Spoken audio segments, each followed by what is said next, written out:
at least with this election, that I'm still getting my head around is not to do with Trump, but to do with the Democratic Party. And I think some failures and missteps there. We saw such a dramatic demographic shift among several groups, including, particularly Hispanic males. More than half of Hispanic males voted for Trump this year, in a year when he's promising the largest deportation ever. Many Hispanic Americans have ties to people who are immigrants or recent immigrants. I went to a Hispanic evangelical church right after the election in Pennsylvania and spent some time there because I really wanted to understand what these conservative Latino voters were thinking about and what made the difference for them.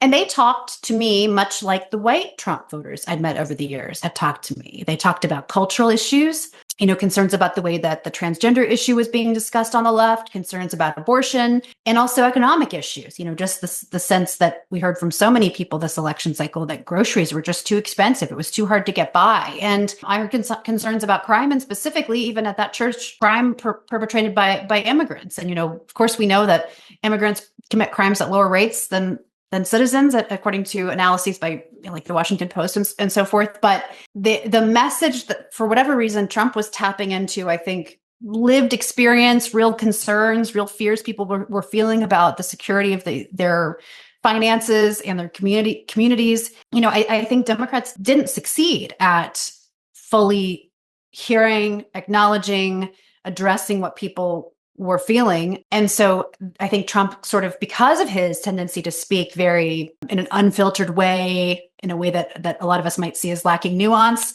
he sort of stepped into that void.